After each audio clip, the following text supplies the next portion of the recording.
Começar da igreja com a paz do Senhor. Chegou a minha vez. No início do ano a gente colocou um propósito no nosso coração, Deus nos deu, né? De nos desenvolver, né? Usar os talentos que Deus tinha colocado em nossas mãos. Então a gente estimulou bastante, tanto os jovens como os adolescentes, a desenvolverem. E nós também, como líderes, né? E eu creio que todos que estão aqui, né, quem é da igreja, quem é local, sabe que tem acompanhado, juntamente com a gente, o crescimento que nós temos experimentado, né? O desenvolvimento que Deus tem dado ao departamento de jovens e de adolescentes. Eu vejo assim, que nós temos sim vivido um avivamento nessa igreja. E eu fico muito feliz porque houve uma época que a realidade não era essa, né? Que graças a Deus já passou. Mas nós vemos uma geração que ela tem fome, que ela tem sede, que ela tem interesse pela palavra de Deus, que ela tem interesse pela oração, que ela tem interesse de buscar a face do Senhor. E a gente vê se cumprindo que não está na Bíblia, mas é um versículo, né? Que não passe de nós, que não passe da nossa geração, né? Que não seja preciso que se levante outra geração. Não, porque essa geração que está aqui hoje, ela tem plantado e ela tem colhido o que foi plantado pelas gerações passadas, né? Os jovens que estão aqui hoje, eles estão de pé e eles vêm longe, porque eles estão nos ombros de gigantes. Então, nós vemos longe, nós projetamos, sim, muitas coisas no Senhor. Nós criamos expectativas em Deus, porque nós sabemos que é o prazer dele nos surpreender e nos dar muito mais, além do que nós podemos pedir, pensar ou imaginar. Eu não imaginava estar aqui, né? Eu digo que Deus usa os improváveis. Hoje eu estava lembrando, quando eu entrei no departamento de jovens, que eu via as pessoas pregando, mas nunca foi. Eu achava lindo, nossa, Deus, que bênção. Mas não era assim algo que eu me imaginava fazendo. Mas como o tema de hoje é mover de Deus, né? E o mover de Deus, eu fui pensar, né? Quando foi proposto que eu ia falar sobre esse tema. A gente já está trabalhando esse tema desde o início do ano, mas mover de Deus é o novo tema, né, desse trimestre. Mover de Deus, né? Mover de Deus. Nós estamos acostumados a imaginar o mover de Deus, a pensar o mover de Deus sobre uma perspectiva, que é ver Deus agindo, né? Nós imaginamos que o mover de Deus é o avivamento, é o que Deus está fazendo, o que está acontecendo, e as pessoas estão falando em línguas, e Deus está fazendo, o milagre que Deus está fazendo. Isso é mover de Deus. Mas o Senhor me levou a ver sob outra perspectiva. E nessa perspectiva, que está lá, fazer a leitura oficial, né, de hoje, eu peço que os irmãos abram a Bíblia de vocês em Números, capítulo 9, versículo 16. Vou repetir. Números, capítulo 9, versículo 16. Como eu sou a responsável da Bíblia, a gente vai ler um pouquinho aqui de Bíblia hoje. Vamos ver assim, alguns versículos, tá bom? Todos encontraram? Amém? Então vamos lá. O versículo 16 começa assim. Era sempre assim. De dia, a nuvem cobria o tabernáculo.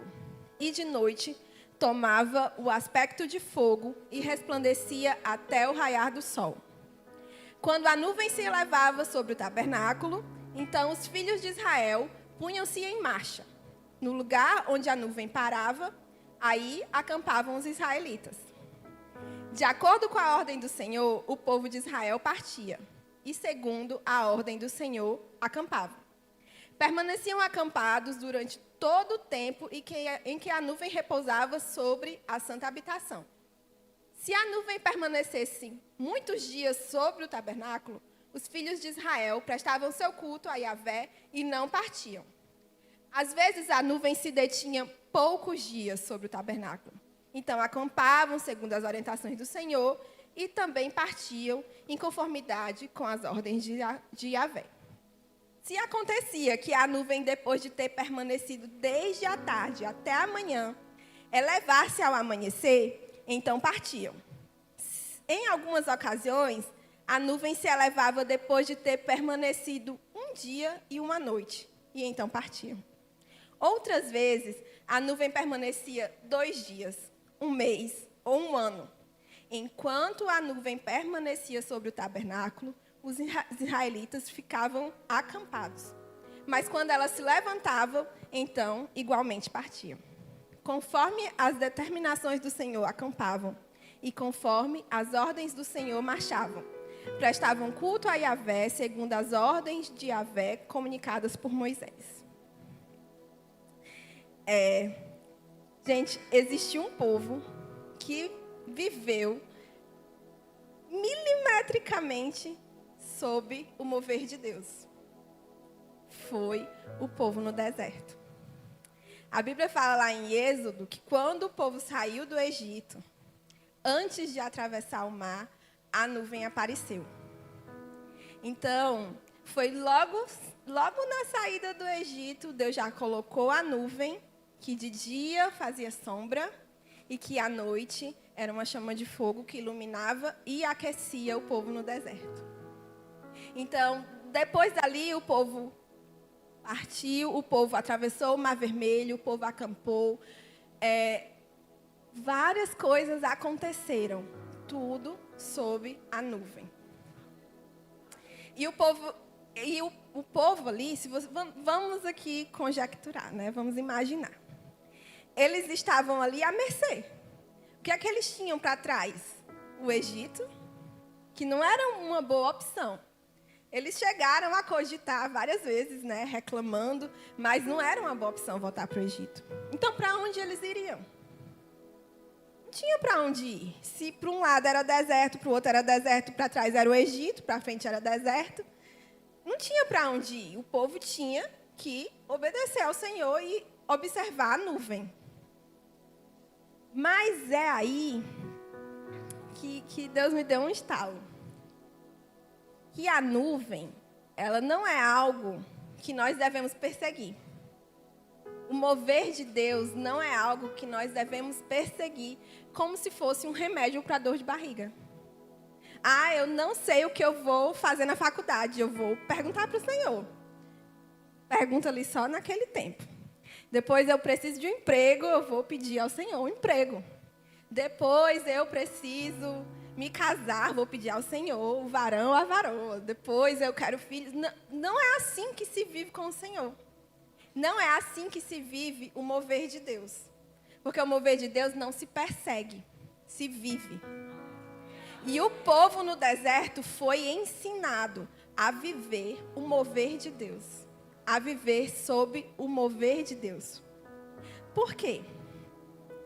Vou contar uma pequena história para vocês. Eu tenho um carro, estou dirigindo o meu carro. Estou aqui dirigindo, eu sou a motorista, o carro vai para onde eu quero. Toma a direção que eu quero. Não é? Se eu quiser voltar, se eu quiser entrar à direita ou à esquerda, não sendo a entrada proibida, eu posso ir. Mas aí eu tenho um carona no meu carro. Que é como nós queremos levar a nossa vida. Nós somos crentes, colocamos Jesus no nosso banco do carona. Aí, quando a gente está preocupada, a gente diz assim, e aí, Jesus, eu dobro para onde? Para onde é que eu dobro? Eu vou aqui para a esquerda, eu vou para a direita, eu faço medicina, eu faço arquitetura, ou eu faço publicidade. Aí Jesus responde, né? Então, vira à direita, vira à esquerda. Aí eu vou levando essa vida. Só que chega um tempo que não funciona. Porque não é isso que Jesus quer. Ele não quer ser o carona. O que Jesus quer, o que Deus quer conosco, é que a gente pegue a chave do carro e entregue a Ele.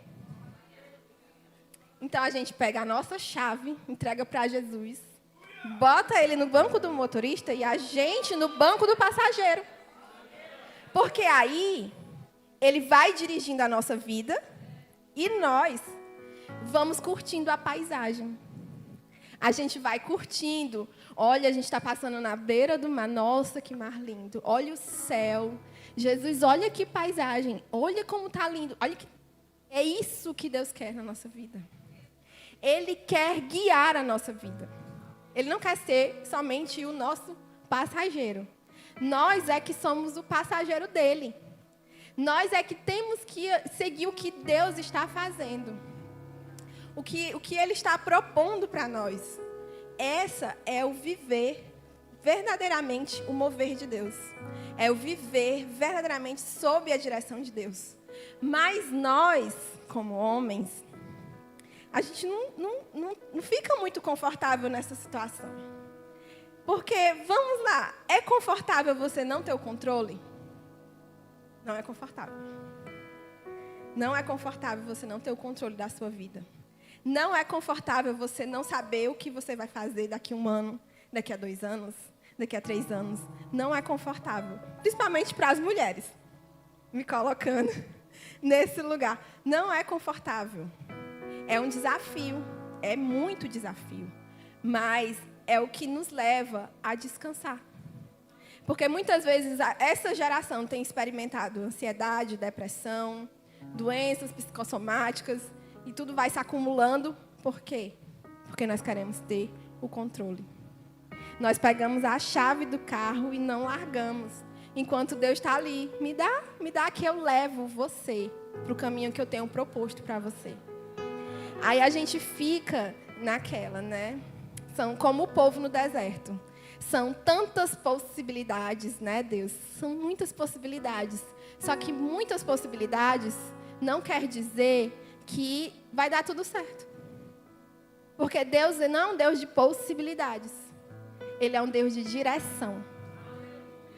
Possibilidades o povo teve no deserto. Enquanto Moisés subiu para pegar as tábuas, o que foi que o povo fez?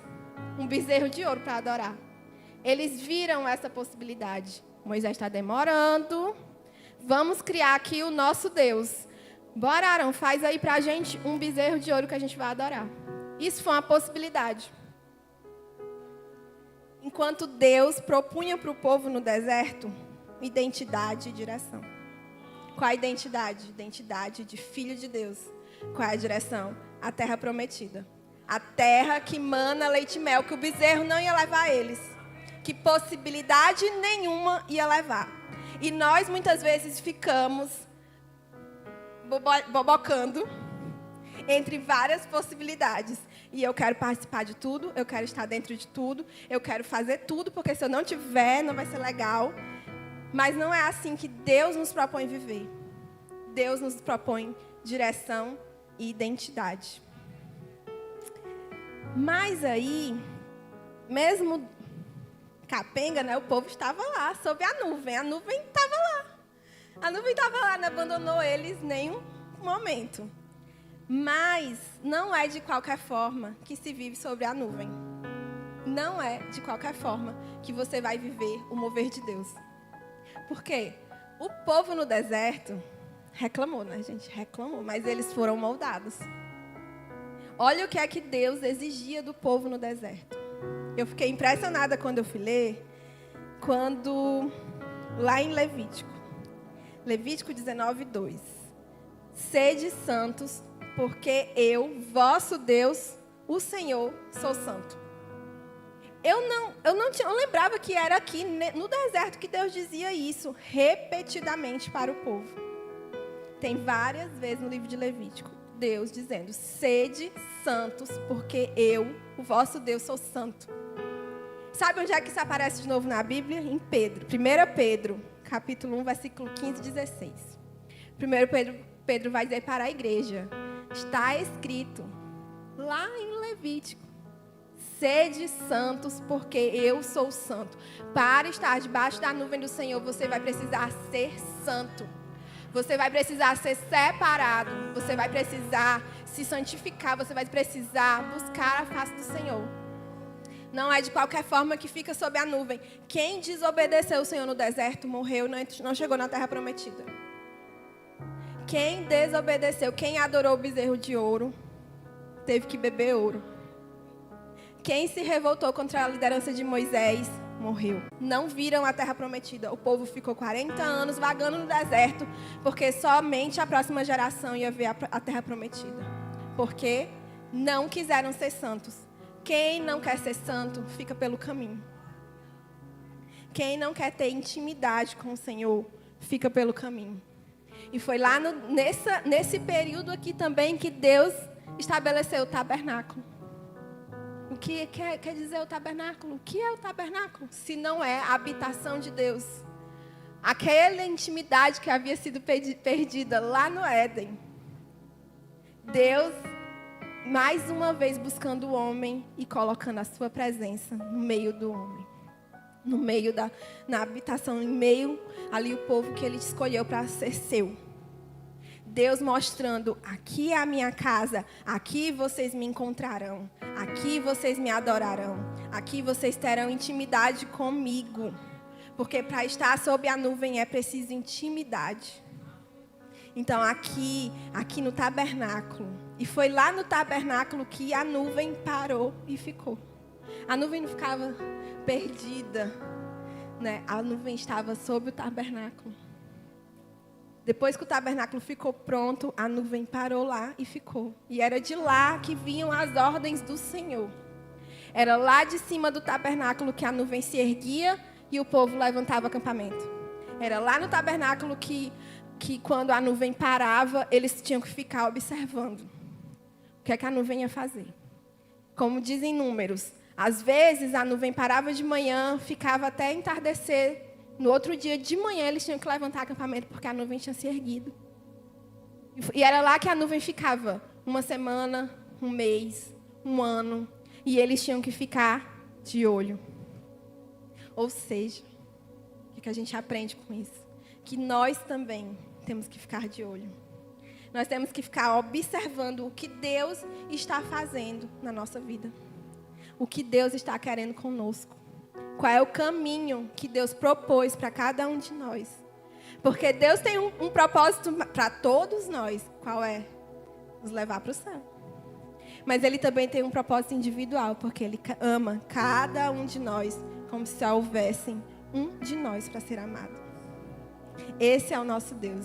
Essa é a capacidade de amor que Ele tem. Ele ama a todos e Ele me ama.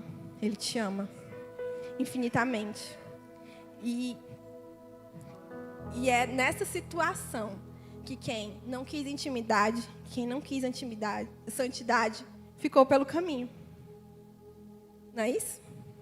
Porque o nosso Deus, Ele quer relacionamento.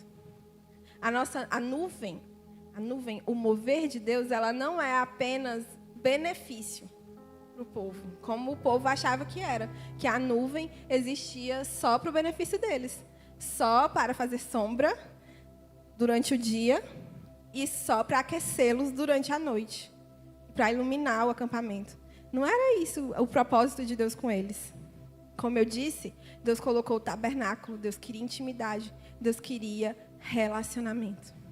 E não era isso que o povo estava esperando que acontecesse. Só que se você não conhece a Deus, você não sabe para onde Ele está indo.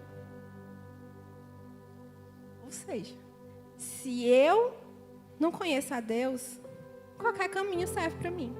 Se eu não sei para onde estou indo, qualquer caminho serve, não é isso? Só que com Deus não era assim. Com Deus não é assim. Ele não nos quer de qualquer jeito. Ele nos quer. Ele primeiro nos chama, depois Ele nos dá uma identidade. Mas primeiro, antes de vir a identidade, vem o conhecer a Deus. Se você não conhece a Deus, como que você vai saber quem é você? Quando Deus perguntou para Pedro, Pedro, quem dizes que eu sou? Foi na resposta de Pedro que Deus revelou a identidade dele. E é assim que Deus quer fazer conosco. Você primeiro vai ter que conhecer o Deus que te chamou. Para depois você saber quem você é. Quando eu era adolescente, acho que eu tinha uns 12, 13 anos, eu vi uma pregação que dizia assim: olha, o jovem de Deus... As pessoas já conhecem a minha história. O jovem de Deus não é uma folha perdida, vagando. O jovem de Deus tem direção, porque o Senhor dá a direção. Aí eu fiquei com aquilo. Se eu não sou... Deus, eu não sou uma folha vagando, eu quero saber o que é que eu vou estudar, porque eu sei que eu quero fazer faculdade, eu não sei de que é. E orei isso. E com 13 anos eu já sabia que eu queria fazer direito. Já sabia que eu ia ser advogada, que eu ia fazer direito. Porque Deus colocou no meu coração, Ele plantou tão fundo que não teve quem arrancasse da minha cabeça que eu ia fazer direito. Que eu ia ser advogada. E era isso o caminho que Deus tinha me dado. E foi esse o caminho que eu trilhei. Então, jovem, então adolescente, saiba que você não é uma folha perdida. Você não está aí voando pelo tempo, sem saber, vagando. Você tem propósito, você tem direção. Conheça o seu Deus, que Ele vai lhe dar, que Ele vai lhe responder. Porque até os que estão perdidos, Deus dá a direção. Olha o que aconteceu. Lá no livro de Lucas, capítulo 24, no versículo 13, diz assim: e naquele mesmo dia, 2 deles estavam caminhando em direção a um povoado chamado Emaús, que ficava a cerca de 12 quilômetros de Israel. 12 quilômetros, veja bem. Então, conhece essa história, né? E uns 2 homens amuados da vida porque Jesus tinha sido crucificado. E eles não sabiam o que fazer, decidiram ir para Emaús. Saíram de Jerusalém e vamos para Emaús. Jesus morreu, o que a gente vai fazer aqui? Mas aí no caminho, né, encontraram um homem. Começaram a conversar e foram conversando e andando, e conversando e andando. Quando eles se aproximavam do povoado, quando eles se aproximavam de Emaús, Jesus se fez conhecer. Ou seja, Jesus se fez conhecer. E quando eles viram que era Jesus, Jesus sumiu. Né? E que foi que eles fizeram? E na mesma hora, levantando-se, retornaram para Jerusalém, onde encontraram reunido os 12 e outros seguidores com ele. Ou seja, se você não conhecer o Deus que você serve, você vai andar 12 quilômetros de graça. Como os homens andavam 12 quilômetros. 12 não, 24, né? Porque foi 12 para ir, 12 para voltar. De graça. Tudo porque eles não conheciam o Deus que eles serviam. Porque eles não conheceram Jesus. Então, jovem, adolescente, você que está na igreja hoje, você precisa conhecer o seu Deus. Para que você não ande perdido. Para que você não ande de graça. Porque o servo de Deus, ele não vive voando como uma folha. Ele tem direção. Debaixo da nuvem tem direção. O povo andou 40 anos, mas não foi de graça. Foi para aprender tudo isso aqui. Enquanto eles não aprenderam a ter santidade, enquanto eles não aprenderam a ter relacionamento com Deus, intimidade com Deus, eles continuaram andando até que eles aprendessem toda a lição. E assim somos nós. Muitas vezes nós andamos 12 quilômetros, 24, 30 quilômetros. A gente anda muito tempo perdido, de graça. Por quê? Porque não reconhecemos o nosso Deus. Porque não conhecemos quem Ele é. Porque a direção a gente tem, a gente sabe onde é que a gente vai chegar. É a terra que manda leite e mel. Foi a promessa de Deus, a gente não sabe como. No como é que a gente se perde. Só que aí vem Deus, né?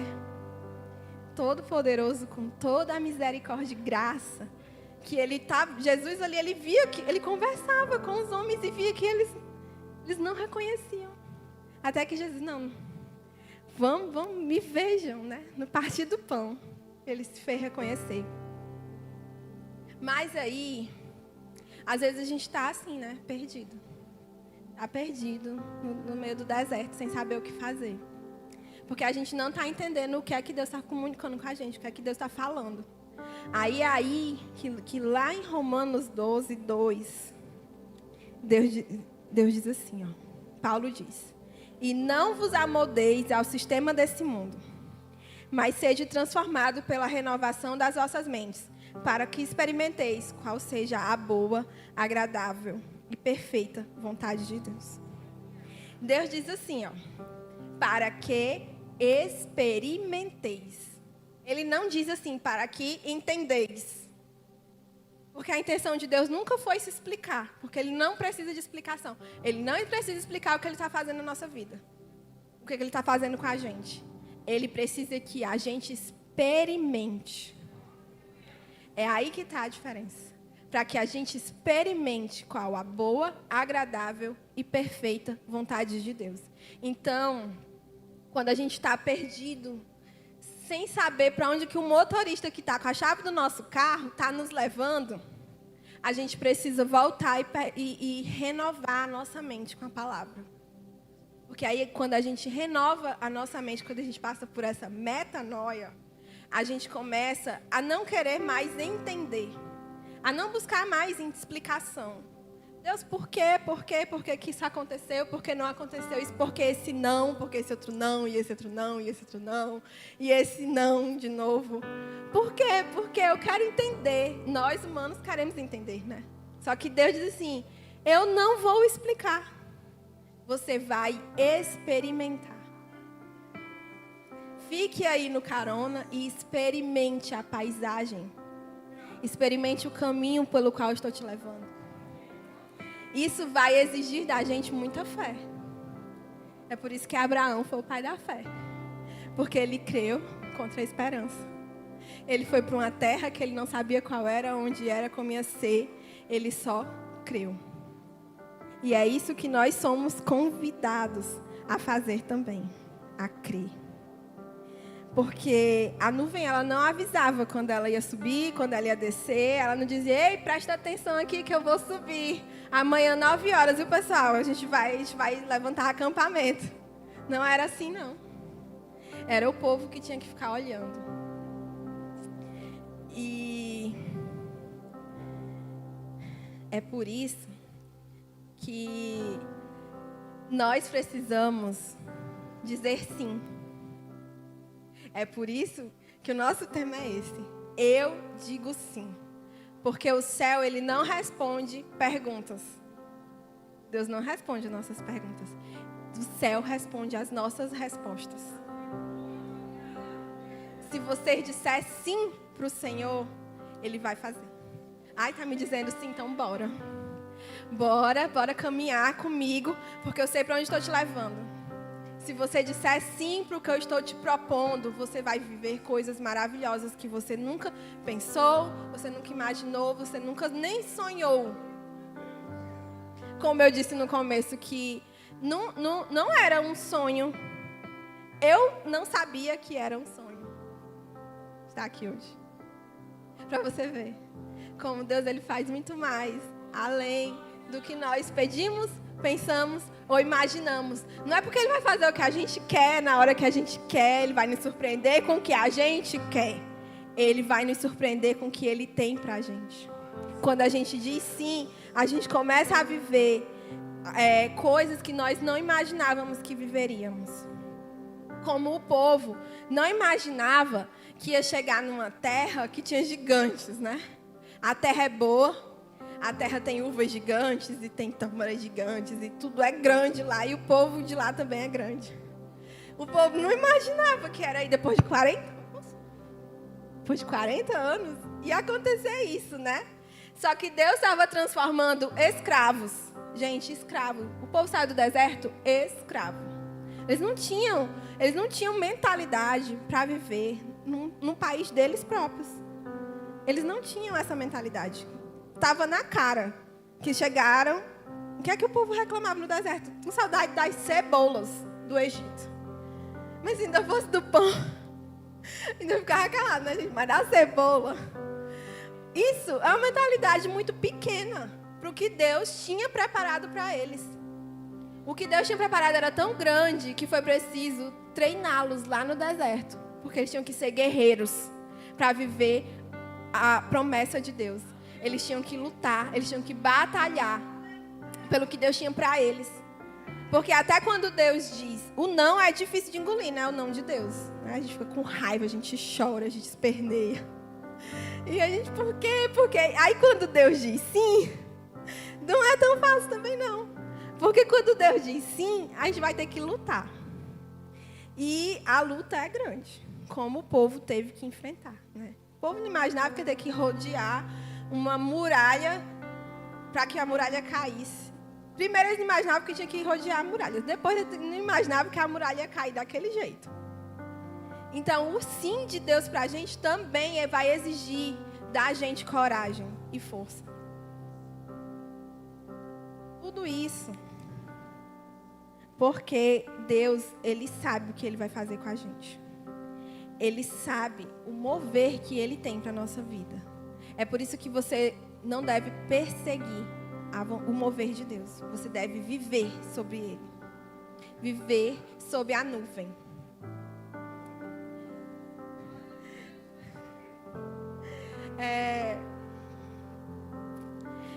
Não é fácil, né, gente? Eu imagino, a gente fala mal do povo lá no deserto. Mas eu imagino que também não é fácil, porque não está sendo fácil para mim. Eu imagino que não é fácil para vocês. Que nós pegarmos a chave do nosso carro e entregar para o Senhor, não é fácil. Por que que não é fácil?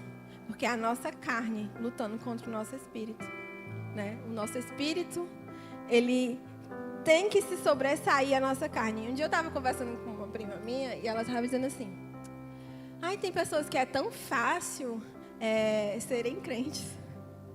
É tão fácil. Não é parece que a pessoa nasceu para aquilo. Eu acho que eu nasci errado. Ela dizendo, né? Aí eu olhei para a cara dela e disse assim: minha filha, não é fácil. É uma luta. É uma luta desde a hora que você acorda até a hora que você dorme. Às vezes você ainda sonha. Ainda até nos sonhos você tem que estar vigiando o que você está fazendo. E é isso.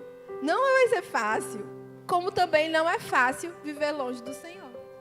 Então a gente tem que escolher o nosso difícil. Se é difícil viver com o Senhor, viver sem Ele é muito mais.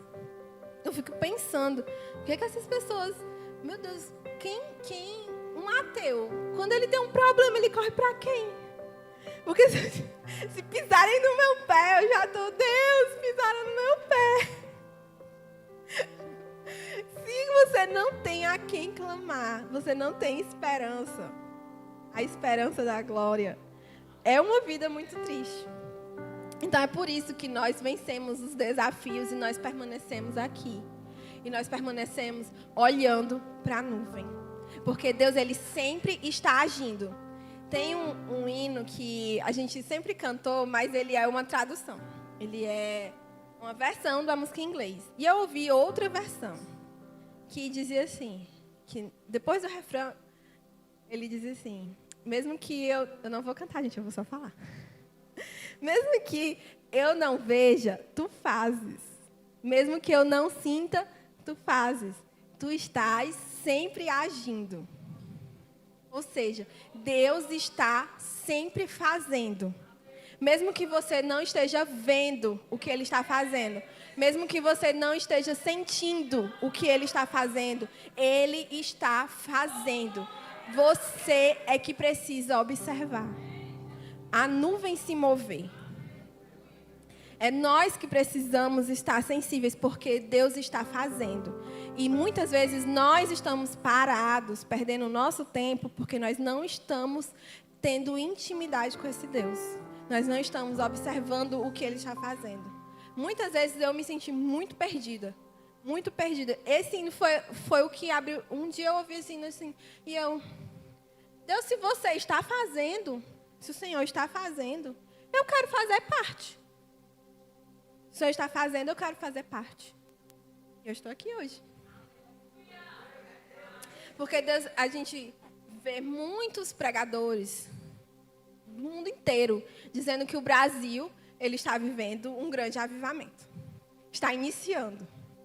E o Espírito Santo É diferente o que nós vivemos no Brasil. É diferente o que o Brasil vive hoje. A liberdade religiosa, a liberdade de expressão que você pode falar em qualquer lugar. Eu sou crente, venha aceitar Jesus. De fato, nós vivemos isso. Mas não é de graça que nós vivemos isso, né? Deus está nos preparando. Porque a promessa é que nós seremos os próximos enviados. Né? Então Deus, Ele está agindo, gente. Deus está fazendo.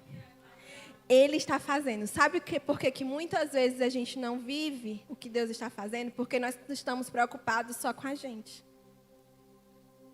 Eu tinha um problema muito grande. Eu dizia que eu não via Deus agir. Eu não vejo Deus fazer nada. Deus, se o Senhor está fazendo, eu não estou vendo. Se o Senhor está fazendo, eu não vejo.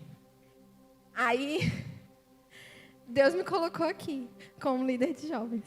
Mas eu já vi Deus fazendo tanta coisa que hoje eu sei que Deus faz. Deus faz, gente, Deus faz. Deus faz, Ele faz acontecer. Ele faz milagres acontecer. Ele faz o impossível acontecer. Eu que estava fora do agir dele. Era eu que estava desencaixada. Então, se você não está vendo o Deus se movendo, se você não está vendo Deus agindo, Deus fazendo, Deus trabalhando, se você não está entendendo, é você que está no lugar errado. Você não está olhando para a nuvem. A nuvem está lá e ela vai se levantar e ela vai parar e você tem que ver. E quando ela se erguer, você vai desmontar a barraca e caminhar.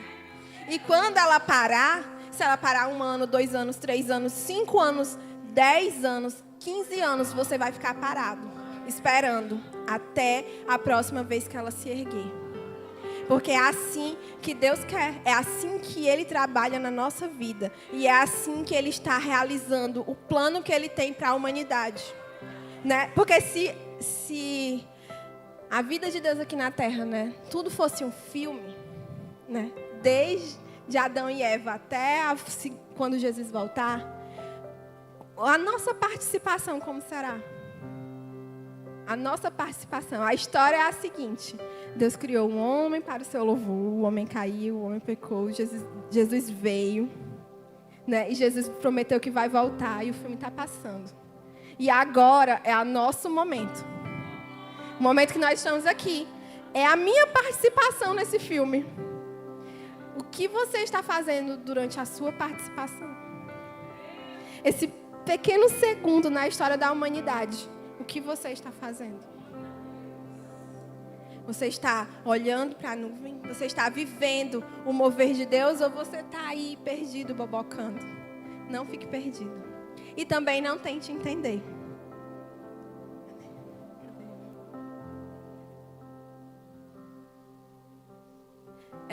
Não tente entender o que Deus vai fazer. Não tente compreender. Porque não é para você entender, é para você viver, é para você experimentar. Com uma certeza, vai valer a pena. Vai valer a pena cada lágrima que você derramou.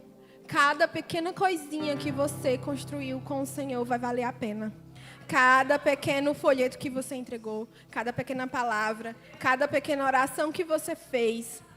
Cada momento que você ficou perdido e se ajoelhou e se prostrou diante do Senhor, Deus, eu não sei o que fazer. Eu não estou vendo a nuvem, eu não estou sentindo nada. Eu estou aqui parado, eu não sei para onde ir. Vai valer a pena. Todos os momentos que você viveu com o Senhor, cada um deles, cada pequeno momento que você viveu na presença do Senhor, vai valer a pena. Cada lágrima não foi em vão. Vai valer a pena.